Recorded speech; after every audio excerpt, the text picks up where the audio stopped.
Когда увижу наш процессор с нашими библиотеками, с нашим ПО, с человеческим лицом, тогда и скажу: молодцы, прорыв, круто. Похвалит, наконец, снизойдет. В мире вообще-то считается, что создать литограф силами одной страны невозможно.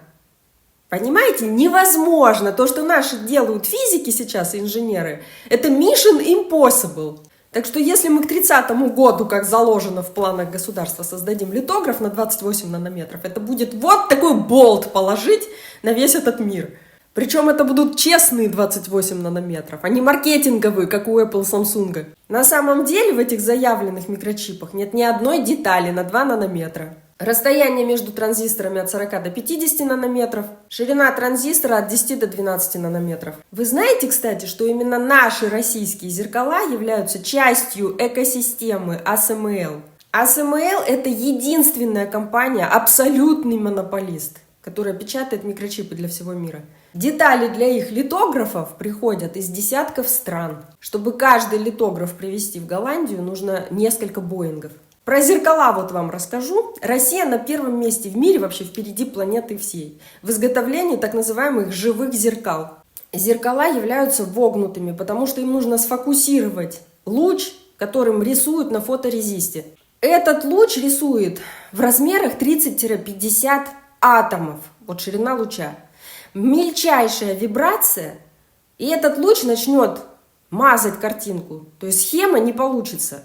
То есть зеркальная поверхность должна самортизировать любой вибрационный удар. Позади каждого зеркальца, под этой пленкой, находится много-много маленьких ножек, которые как бы выталкивают или затягивают эту поверхность зеркальную. Вот где-нибудь там за 2 улицы проехал трамвай, да, пошла вибрация. По периметру этого литографа стоят датчики вибрации. Ну вот и представьте, да, вот вогнутое зеркало, оно должно быть абсолютно стабильным, идет ударная волна. В эту точку зеркало должно дать встречный удар для того, чтобы в итоге поверхность осталась ровно на том же месте. И тут идет вопрос о нанометрах вот этих изменений. То есть датчики передают сигнал на компьютер, и компьютер мгновенно реагирует, чтобы встретить этот удар. И это, кстати, я вам рассказала ноу-хау, как будут делать у нас литографы. Потому что ASML делает по-другому. Они печатают через маски, через шаблоны. А мы решили, что это тупик. Ну и там сопутствующие такие проблемы. Дело в том, что маски, вот эти шаблоны у ASML, они стоят в изготовлении от 5 до 10 миллионов долларов каждая. Потом зато это секунды занимает, да, через эти маски пропечатать рисунок. ASML печатает просто миллионы микрочипов на весь мир, для всех телефонов. Мы этого делать не будем, потому что санкции, мы все равно никому ничего продать не можем.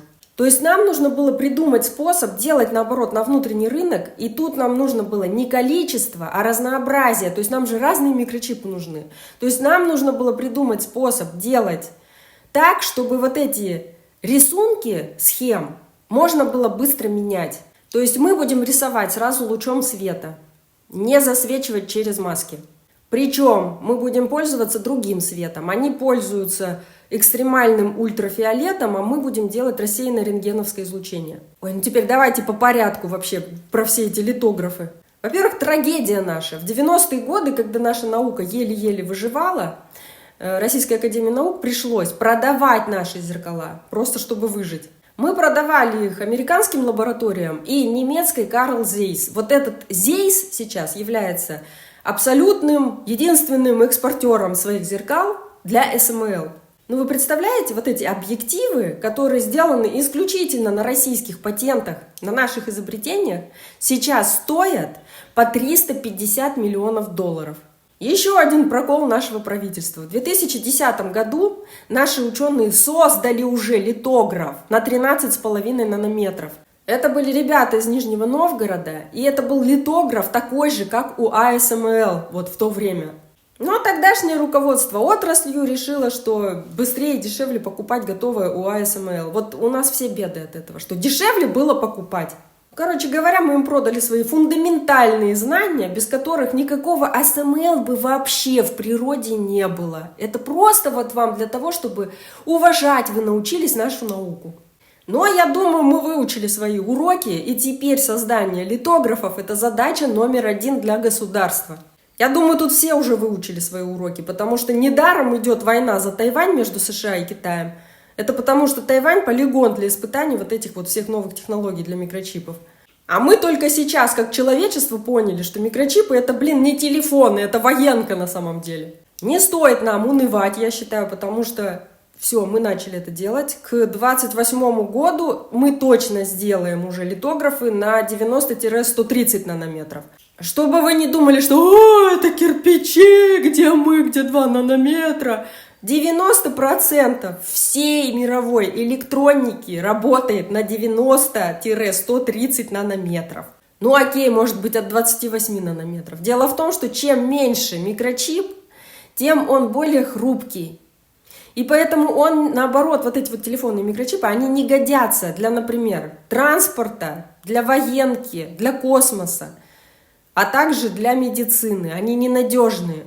И что мне больше всего нравится, как всегда, точно так же, как я говорила в видео про 5 нанометров от МФТИ, все, кто запутался, они говорят о памяти. То есть в этих вот микрочипах есть ячейки памяти. Наши придумали, как сделать, чтобы на 5 нанометрах это работало лучше, чем нынешняя NAND-память. То есть у нас используют атомы как транзисторы. Внутри кристалла атом переключается как настоящий выключатель, вот как свет мы включаем-выключаем. И в изготовлении литографов мы тоже пошли по пути альтернативной физики, потому что мы умные. Кстати, наши разработчики говорят, что в итоге российский литограф будет в десятки раз дешевле голландского. Ну, кроме того, что мы будем делать безмасочные литографы, я уже сказала, что мы будем использовать рентгеновское излучение, которое потенциально позволит уменьшить нанометраж этих чипов до 7 нанометров.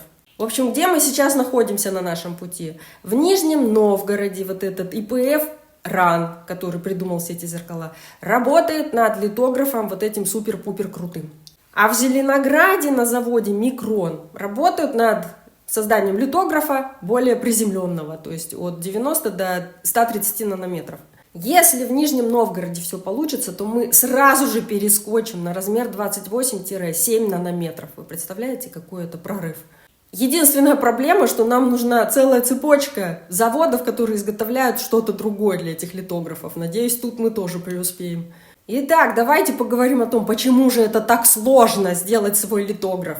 Первое. Нужно создать невероятно мощный и стабильный световой луч. Как это делает СМЛ? Они стреляют по летящим каплям олова 50 тысяч раз в секунду лучом лазера. Это олово превращается в плазму и выделяет нужный свет, вот нужную волну.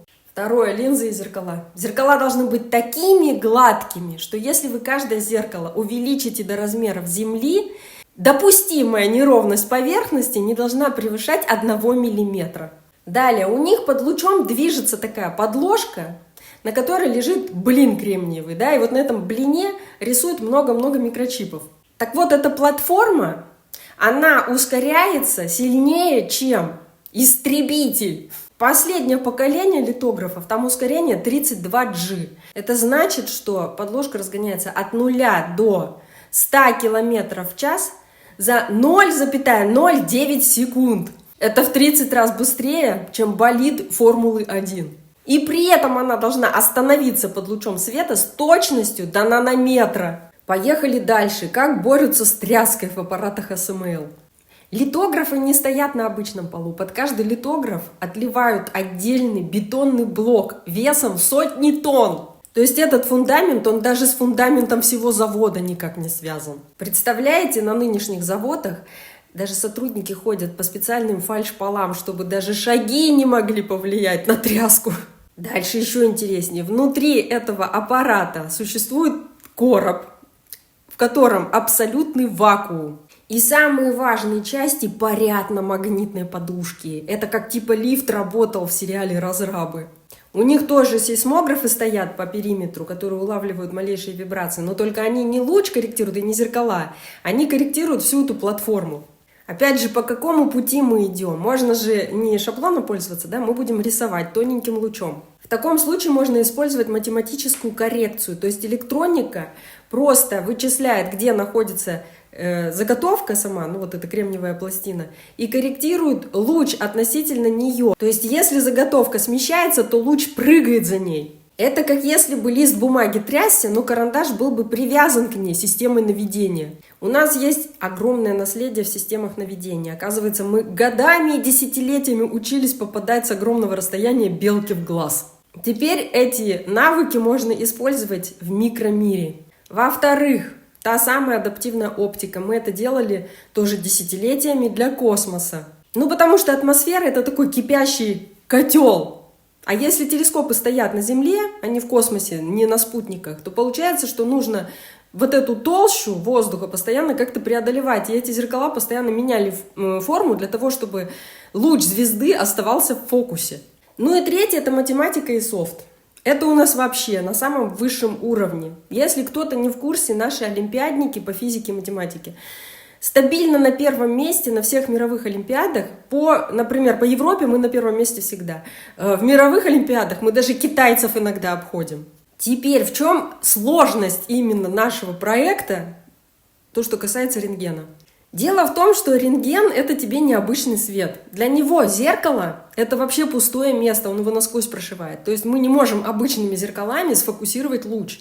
Наше решение — это использование оптики скользящего падения. Это типа как пускать блинчики по воде. То есть зеркала под таким углом острым находятся к лучу, что все-таки они его отражают. Во-вторых, мы будем использовать многослойные зеркала. Этакий нано-бутерброд. Там каждое зеркало состоит из сотен слоев металла разного, типа, например, молибдена и кремния. Толщина каждого слоя должна быть выверена с точностью до половины нанометра. Проблема в том, что рентген все равно рано или поздно поджаривает такое зеркало, и слои металла начинают перемешиваться. То есть сделать вот такие зеркала еще и стабильными – это отдельный научный подвиг. Дальше я зачитаю, потому что не понимаю ничего. Стеклянных линз для рентгена не существует. Коэффициент преломления у материалов в этом диапазоне почти равен единице. Свет просто не отклоняется. Как это обходят? Используют зонные пластинки Френеля. Это крошечные мишени с концентрическими кольцами.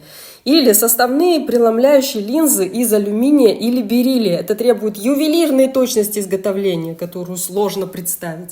Ну и вакуум для наших установок тоже обязателен. Воздух для рентгена как густой туман. То есть атомы кислорода и азота мгновенно поглощают лучи. Любая пылинка или залетевшая туда молекула газа может сгореть на пути рентгена и не просто отбросить тень, а вообще испортит оптику. Почему у нас получится? Потому что в Новосибирске и Нижнем Новгороде сильнейшие школы именно рентгеновской оптики. Мы десятилетиями делали зеркала для космических телескопов. Оказалось, что навести телескоп на далекую черную дыру и сфокусировать луч внутри литографа – это задачи-близнецы. Где мы находимся? У нас уже сделана альфа-машина. В начале 26 года ученые отчитались о запуске прототипа лазерно-плазменного источника на длину волны 11,2 нанометра. И это даже короче, чем у ASML. У них 13,5 нанометров. И теоретически это дает нам более высокую четкость рисунка. Показана принципиальная возможность работы МЭМС-матрицы микрозеркал. Она уже прошла испытания на радиационную стойкость под жестким рентгеновским излучением. Ребята, это та самая штука, которая состоит из миллиона микрозеркал. Короче, каждое зеркальце на этой матрице работает как пиксель. Если АСМЛ шарашит, например, одним лучом сквозь шаблон, засвечивает через прорезанные дырочки, вот этот фоторезист, то мы же решили тонкой кисточкой рисовать. Так вот, предположим, ты загружаешь в компьютер рисунок, который нужно отпечатать. Значит, система такая. Загружаем в компьютер рисунок. Этот рисунок отправляется на микрозеркала. Потому что идет луч рентгеновский, отражается сначала от микрозеркал, потом он попадает на живые зеркала, которые уже как линзы фокусируют, то есть они всю картинку уменьшают еще, и ее печатают уже. Так вот, эти микрозеркала, они тоже шевелятся, но автономно каждое. И получается, что каждое микрозеркальце, оно как пиксель, оно отвечает за пиксель этого рисунка. И их задача, шарашит на них рентген, их задача какие-то пиксели отвернуть, то есть зеркальце отворачивается, да, и вот этот луч отражает в сторону. Это будет черный пиксель, там, где рисунка нет. Вот, а какие-то должны, наоборот, отразить. Это белый пиксель. Ну, представляете, как интересно.